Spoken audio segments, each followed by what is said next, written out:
Suddenly my father passed away. Oh.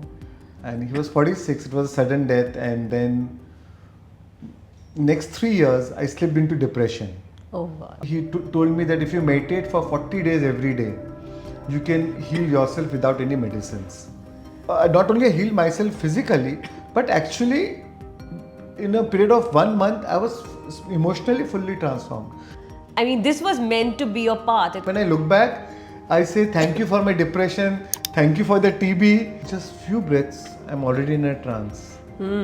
You've tried ayahuasca. I've tried ayahuasca. And you do breath work. How similar are the experiences? Very similar. When you meditate, when you change your vibration, then you are actually swimming with the current rather than swimming against the current. Yeah. So the whole universal energy, the whole cosmos is now working for you.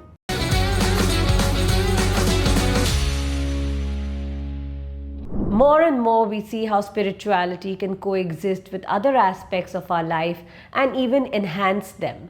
A person can thrive in the corporate world and have a vibrant family life and social life and still be deeply spiritual, as is demonstrated by our guest on this episode of Buzz by the Bay. He is a successful entrepreneur who overcame his own mental and physical struggles with meditation and breath work. And now, as a spiritual teacher and transformation coach, he helps others heal themselves.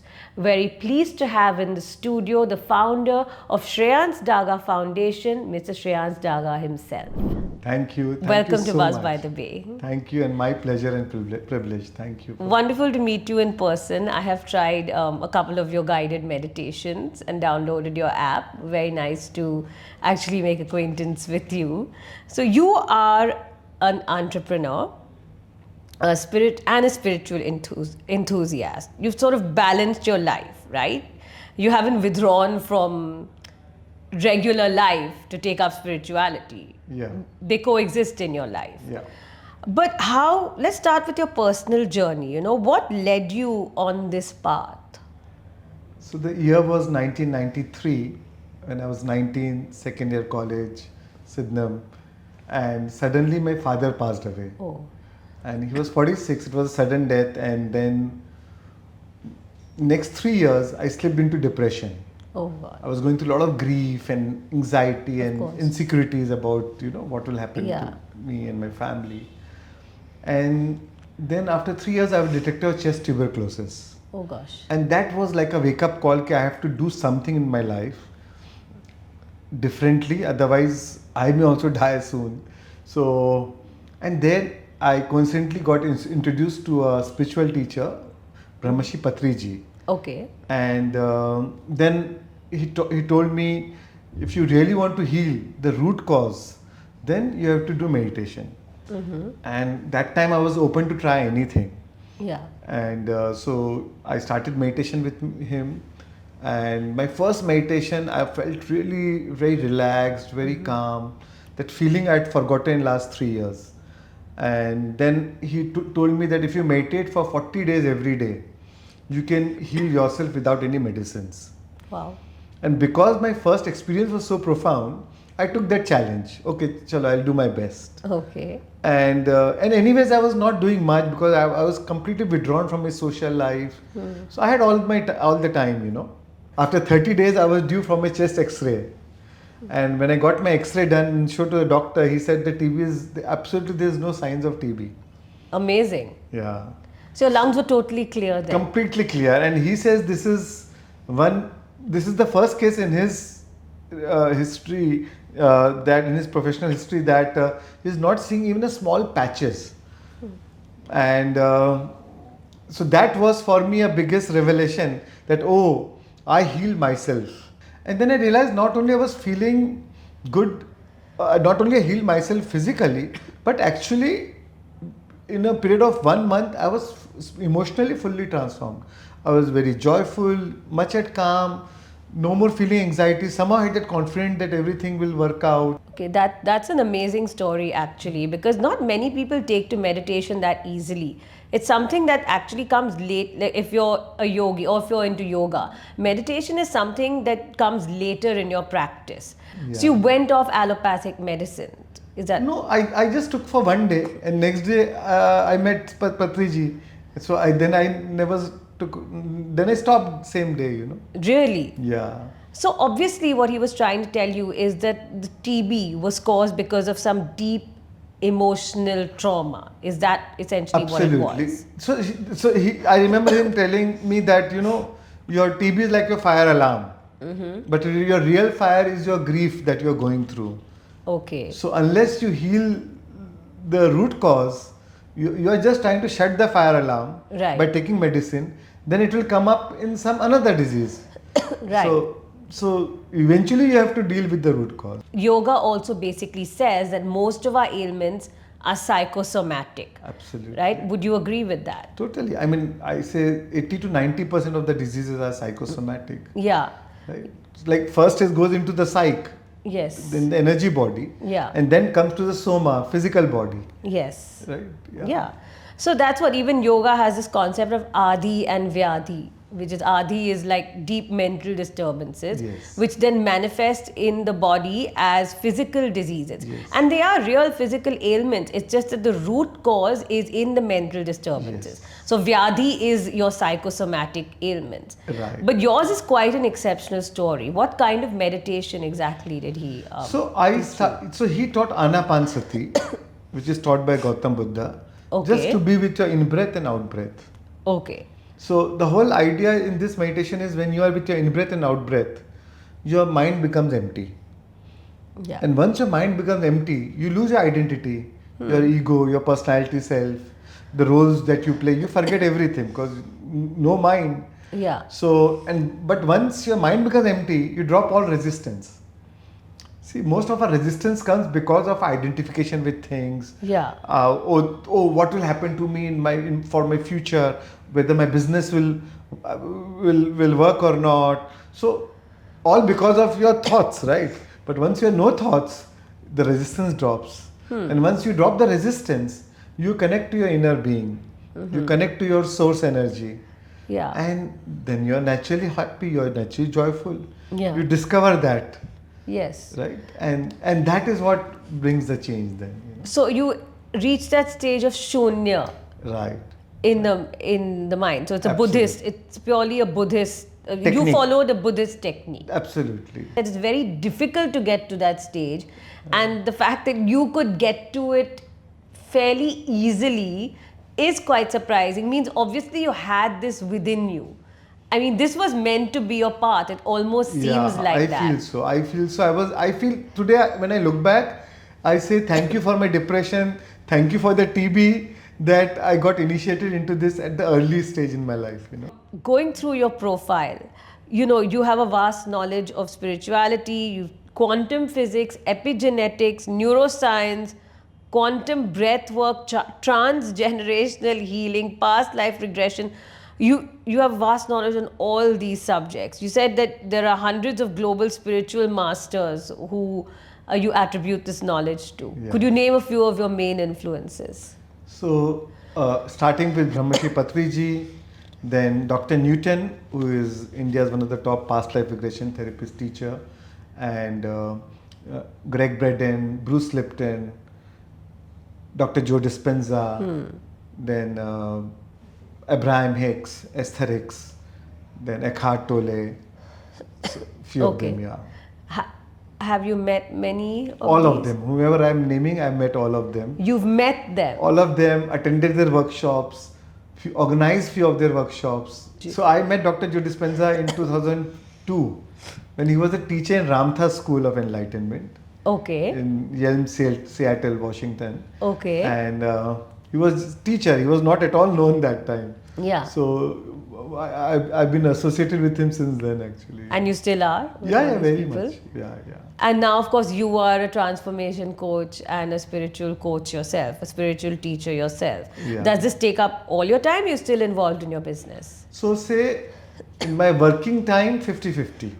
So it's not at odds with each other. We can be we can have like a normal life. Samanya Jeevan bhi जी सकते हैं, and we can have a regular sort of corporate life, social life, and still be sort of spiritual, और फिर भी आध्यात्मिक जीवन भी जी सकते हैं. You don't think it's at odds with each other? No, not at all. Because I feel spirituality, the true test of spirituality is when you are living day to day life, when you face daily challenges, when you face, so say, even business ups and downs or relationship issues, and then you see how you navigate it, how you respond to that situation, how you think from a see things from a now deeper eye and a deeper perspective. Yeah. Take us through your process as a transformation coach.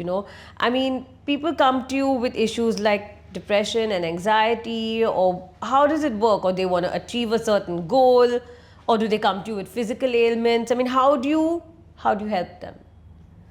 So I don't do one-on-one coaching or one-on-one teaching as such. So I do mainly big format workshops, in person or online workshops. So I have all kinds of people, but mainly people don't come to me for that because they are going through an ailment or healing. Most of the people who come or join my workshops are those who have a deep spiritual quest, those who have a scientific approach to spirituality. So that's why I approach it everything from a very scientific point of view. That's why quantum physics and neuroscience and brain waves and chakras and all that. So a very scientific approach to spirituality. Yeah. And here I am not a healer. So I don't heal anybody. But I teach them through right knowledge, right understanding, and right practices like meditation, how they can heal themselves. Yeah, I understand you're not a spiritual guru who blesses people and, heals them with a magical touch. I know that your approach is scientific, as you've said, but I just wanted to merely understand, So you said that you empower people to heal themselves. Right. Essentially through breath work and meditation. Yeah. And I feel healing is a side effect because they are ready to transform themselves emotionally, ready to transform their thought process. Yeah. Right? And then healing is just, it's a side effect of that physical and mental and emotional transformation. Right. So your aim also is to, combine science and spirituality, right? To combine, in the medical world, it's also to combine alternate remedies with science and allopathy. Is that also what you aim to do? Absolutely. So I feel we should have a scientific bent of mind, and even spirituality should be approached from a scientific bent. It should appeal to a logic. It should appeal to, and it should be experiential. One should not believe because, oh, I say it so. Why not try it and experience it yourself? Then it turns into wisdom, right? Right. Because knowledge without experience is just philosophy. Experience without knowledge is ignorance. Only when you combine knowledge with experience, it turns into wisdom. Yes. And that's why I combine knowledge with meditations, which is the experiential part. Yeah. So that it turns into wisdom. Okay, I want to go deeper into that in exactly how you conduct your meditations and your breath work, because I was going through, some of your meditations, especially this transcendental breath work meditation, which seems pretty intense, Yeah. So I want to come to that and get maybe a bit of a demo if you can do it. But before that, I read a term that you mentioned, quantum energy medicine. What is quantum energy medicine? So basically healing, everything, as Nikola Tesla said, if you want to understand the secrets of the universe, think in terms of energy, frequency and vibration. Right? So everything is energy. When you change your thoughts, when you change your emotions, you change your vibrations, and then the healing happens. Or you start attracting things in resonance with your vibrations. Yeah. That's how the law of attraction works. Yeah.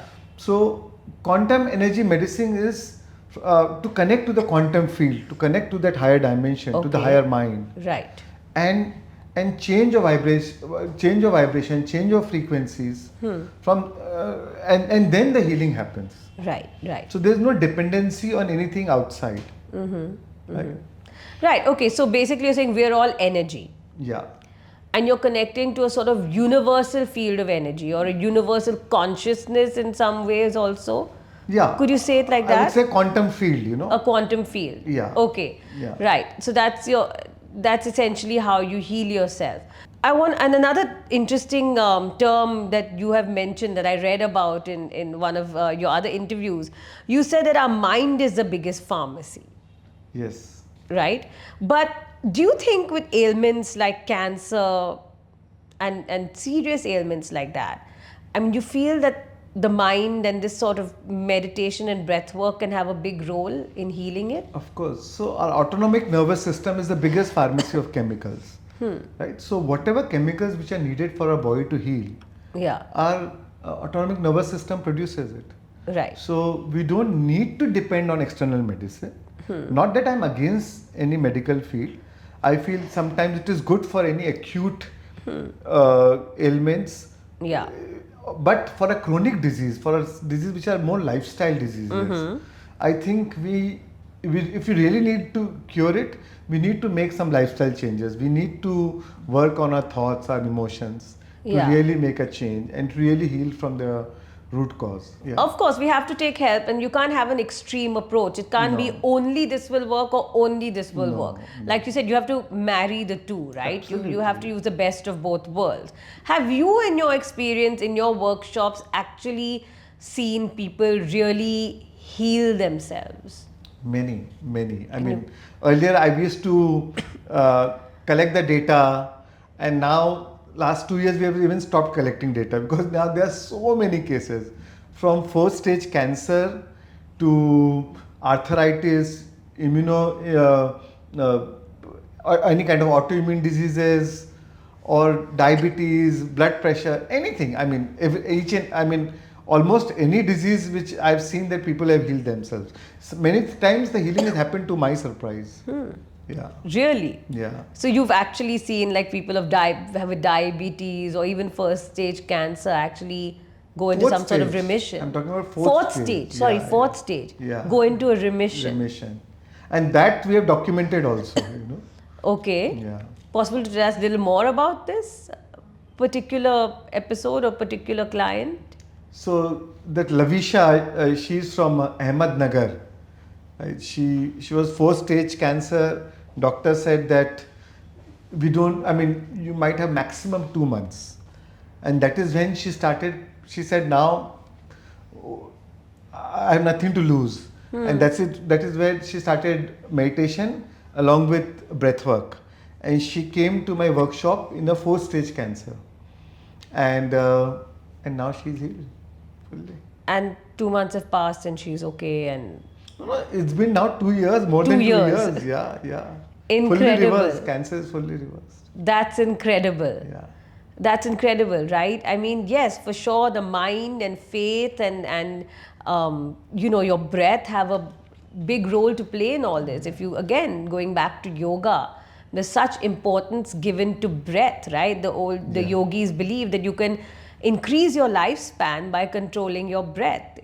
Essentially, that's the basis of yoga. Controlling the prana, and I know you also Prana talk a energy, lot about yeah.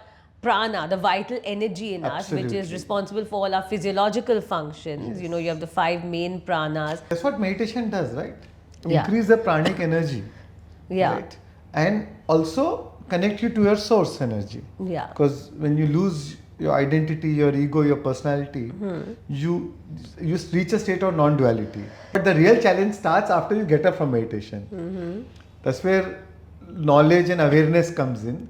That how do you maintain that modified state throughout the day? Yes. So how do you? So that's where all the knowledge comes in. Okay. And understanding, and that's why I said to being aware throughout the day is like many meditations throughout the day. So every time you lose your temper, same situation, you see all of a sudden you see your mother-in-law who pushes the same emotional button and you are back to your past, right? But now when you're aware and you know what alignment is, now you know, oh, you're losing your connection. But the very act of awareness helps you to not take that situation so seriously, not identify with their words, not have a judgment towards the situation or towards Okay. person, because you know that you are losing alignment because of that.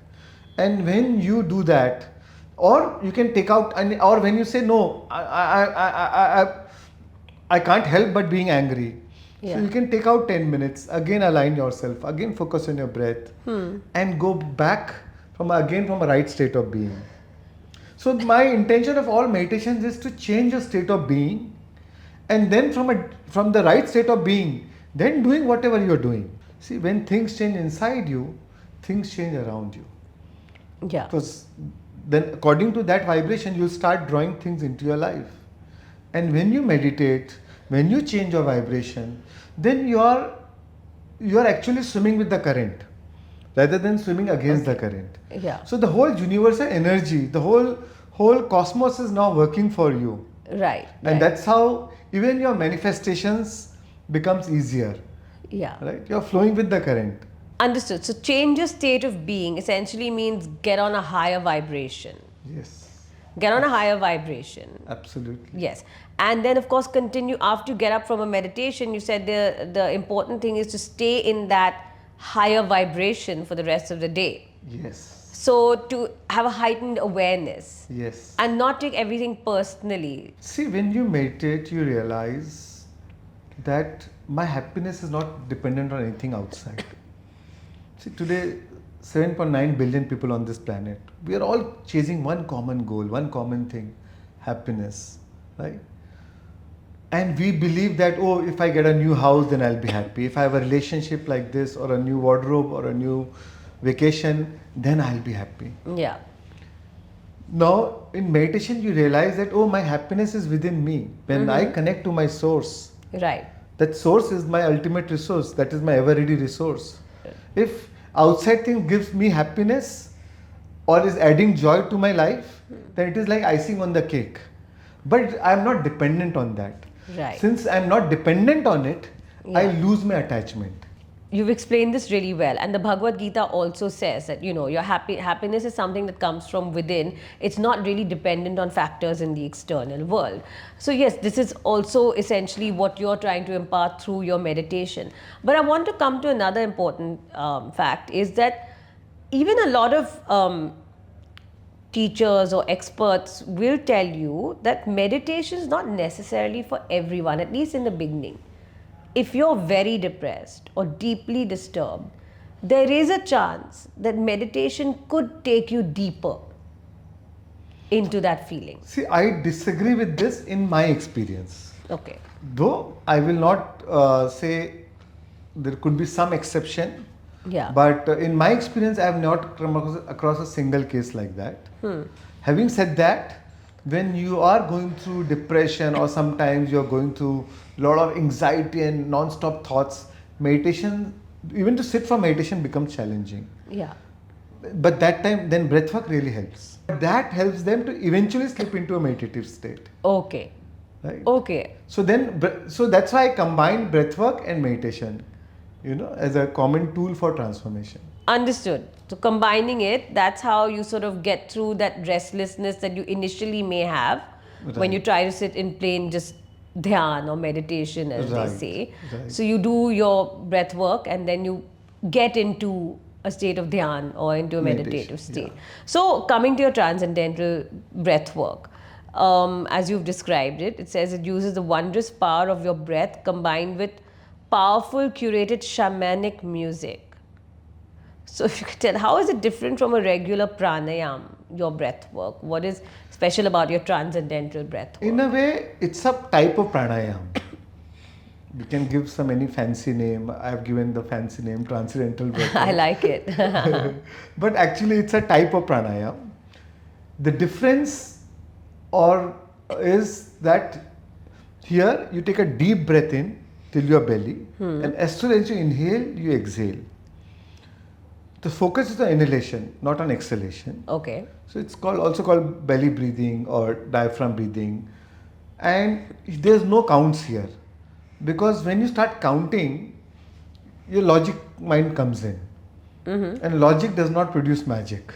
You activate Yeah. the cosmic life force, the vital life force, the pran shakti. Yeah. Because you're hyperoxygenating, and you can feel the vibration in each and every cell of your body, and then this energy starts moving up from your lower chakras to higher chakras, and eventually you reach a transcendental state of mind. You There are many chemical changes which happen in your body. You release a chemical called oxytocin, which is a love chemical. Okay. You release immunoglobulin A, which is our body's primary defense against any bacteria or viruses. You generate a lot of amount of nitric oxide, which again boosts your immunity. Then you release serotonin, a lot of happy chemicals, or melatonin, upgraded version of melatonin. Okay. It puts your body into growth and repair. Right. Reverse your telomeres. That means your age is reversing. Okay. Right? So, and all these are physically, these are all measured. Right? Really? Before breathwork and after breathwork. Okay. Sometimes you connect to your loved ones. Sometimes you connect to your spirit guides. Sometimes you have outer body experience or spontaneous past life remissions. It could be anything. That's why I call it transcendental, because it takes you to a transcendental state. Okay. So it has nothing to do with transcendental meditation of Maharishi Mahesh. No, not at all. Sounds a bit like an Osho-like experience. Yeah, it is similar. It is similar. Yeah, Okay. yeah. There's those dynamic meditations and that Kundalini meditations. Right. It's similar to those experiences. Yeah. Very interesting. I want a demo from you if that's possible. Sure. Do you have to sit cross-legged, or you can sit? No, you anyway? can sit the way you Can you want. lie down and do it, or no? You can lie down and do it, but given a choice, I prefer people doing sitting Okay. during the breathwork session. So my total duration of breathwork is, what I've curated is 1 hour 17 minutes. Wow. But only 25 minutes is those intense breathing. Okay. Right? Rest is lying down. The rest of the period you can lie down. Yeah. But given a choice, it's better to do in a sitting posture. So I also call it conscious connected breathing. The moment you add your awareness, you add your consciousness to your breath, you become conscious of your breath. The same breath becomes a vital life force. The technique is simple. So you have to close your eyes and inhale deeply. As soon as you inhale, you exhale. There's no gaps between the breaths. As soon as you exhale, you take the next breath in. So let me demonstrate to you.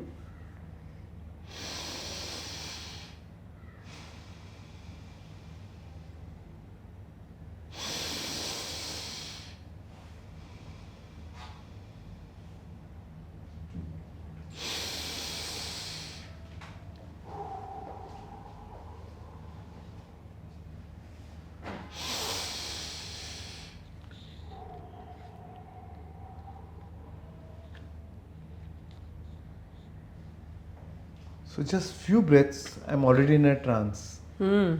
Yeah.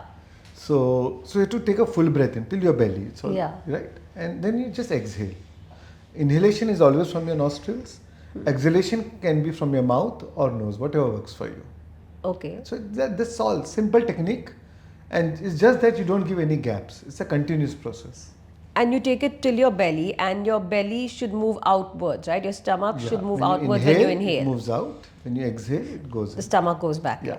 So do you think a breathing like this is almost like a workout, right? Because you get very tired. Oh, really? So I tell people that don't think that this is a meditation.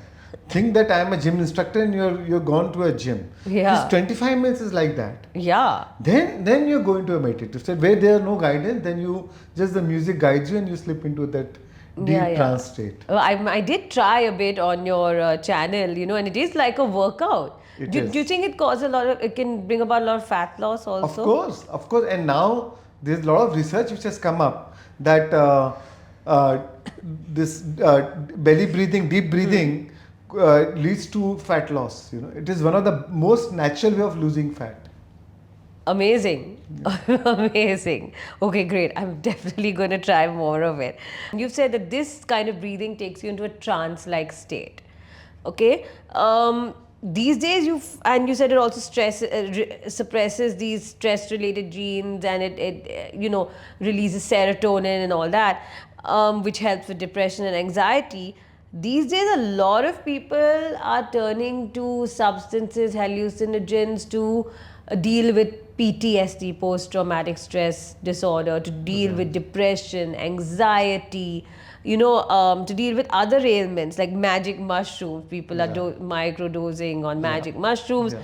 People are taking, of course, for some sort of experience, out-of-worldly experience, they're taking ayahuasca. I don't know. I've never tried any of this.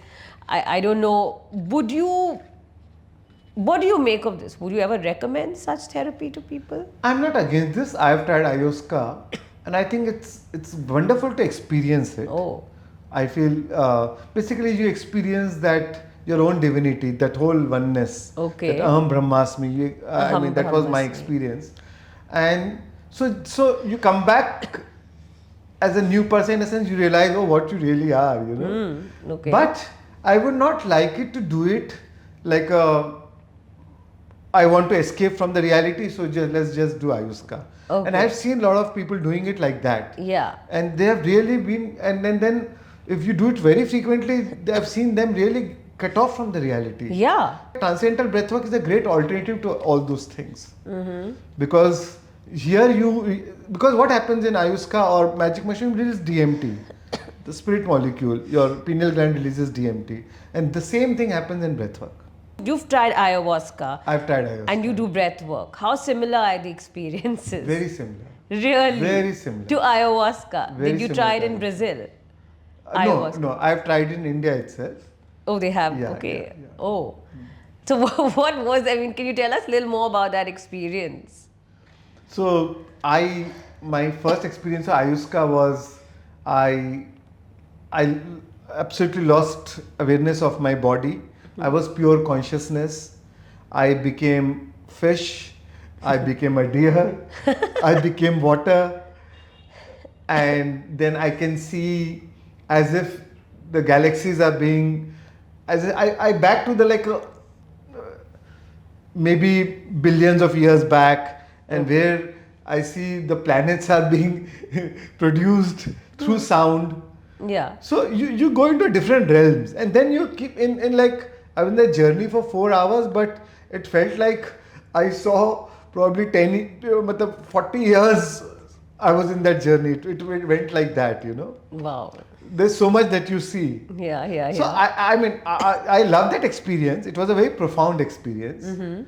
So I'm not against ayahuasca. I'm for ayahuasca, but at the same time I'm not for making it a regular thing. Yeah, don't make a habit out of it. Yeah. I think I'd rather stick to your transcendental breath work personally, but it does sound very fascinating. Now I want to come to your creative visualization, which I know you specialize in, right? Creative visualization through meditation, which is essentially manifestation, right? I mean, first of all, how has it helped you? Can you tell us? So I started it very early. When I told you, when I got into meditation, Patriji gave me the book, The Power of Your Subconscious Mind, and another book was The Ailments of Visualization. And I was reading both these books. So first time I realized, oh, a subconscious mind is so powerful. Then when I was reading The Ailments of Visualization, the first time I realized, oh, visualization is such a powerful technique for whatever we want to manifest in my life, in our lives. And that time I wanted to manifest healing, right? That I am healed. I was going through TB. So I used visualization as a tool as if I'm healed, I'm active, I'm partying, dancing, music, as if how would I behave as if I'm normally healed. And it worked for me. And then I used it for my business, for my relationships, and everywhere I saw that it's working. So visualization is a very powerful tool to basically rewire your brain. Okay. Because your mind does not know the difference whether you're imagining or whether it is actually happening in your life. So when you visualize, say suppose I want a new house, and when I visualize that I am in the house, beautiful house, and I'm feeling that emotion. So your mind does not know that whether you're visualizing or you're actually in that house. And the body produces the same chemical as if you're actually enjoying that journey or enjoying being there, right? And when you rewire your brain to that, you actually are programming your brain for that to recognize into your actual life. Right. So So naturally you will prone to take the right decisions, to make the right choices, which will lead you to that happening in your life. And also not only you visualize, only visualization will not work. You have to visualize and emotionalize. Because when you emotionalize it, it changes your vibration. It changes, then you are offering the right vibrational frequency to the quantum field to match that into your life. Because your vibration always precedes manifestation. If I tell you just close your eyes and visualize, you may be able to visualize, but you may not be able to emotionalize. And then it will not work. So that's why there's a proper technique. First, come to a stage where you're in a state to feel it, to emotionalize it, and then visualize it. Okay. So it has to marry. When you combine your thoughts with the elevated emotions, Yeah. then you can manifest what you want in your life. That's fascinating, and I like that you specified that it's not just closing your eyes and visualizing something, it's actually emotionalizing it, feeling the emotions Yeah. as if you already have that. Yeah. But I imagine that's also not easy to do, right? That is the real challenge. And that's why there's a technique how to go about it. What is the technique? That's why, like in my meditations for manifestation, I follow 5 steps of creation.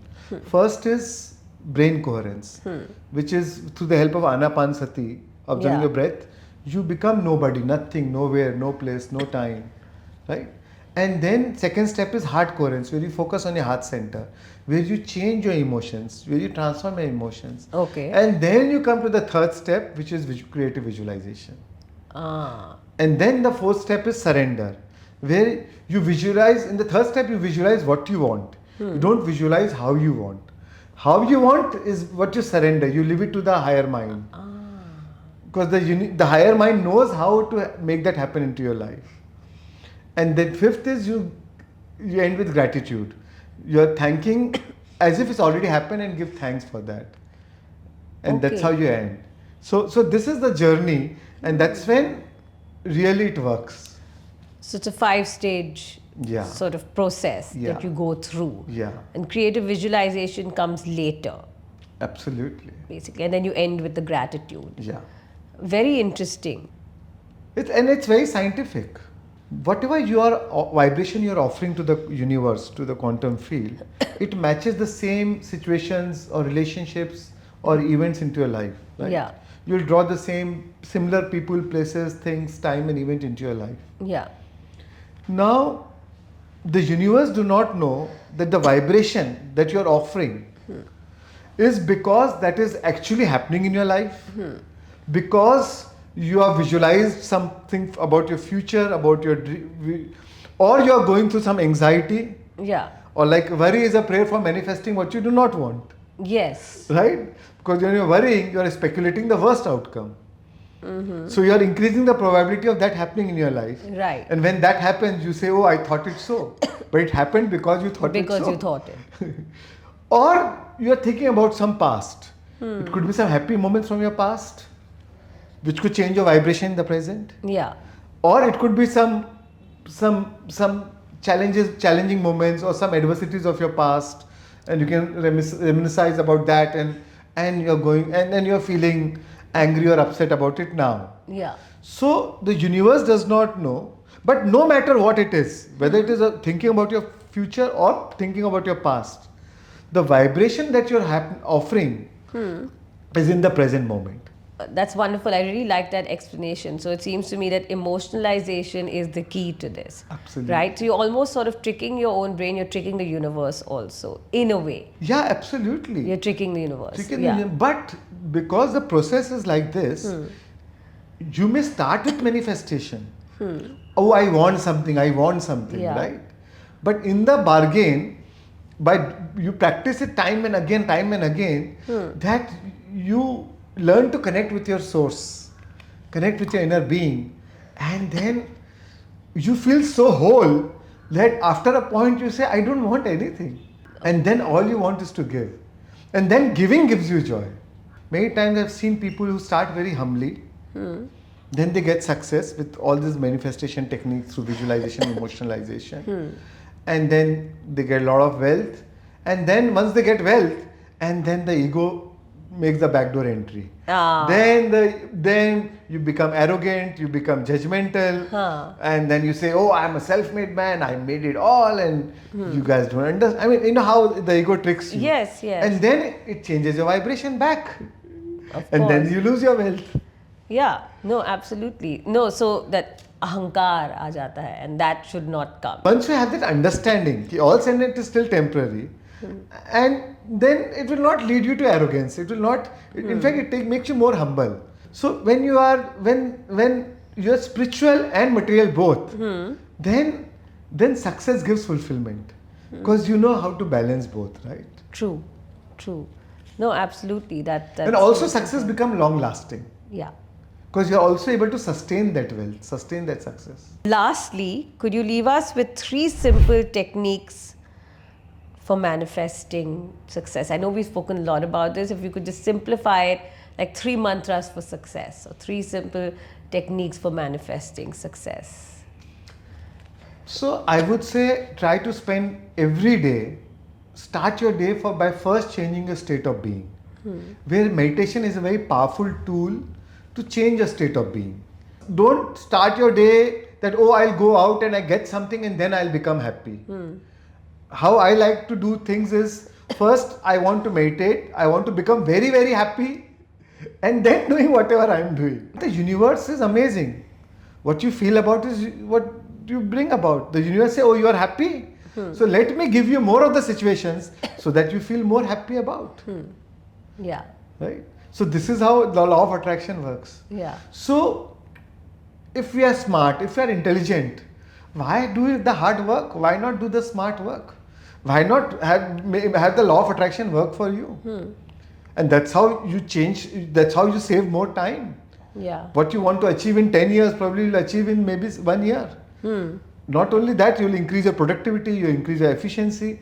No matter if all your life you have been stressed that, oh, one day if I become so wealthy, or if I get so much of richness in my life, or if I make so much of money, then I'll be happy.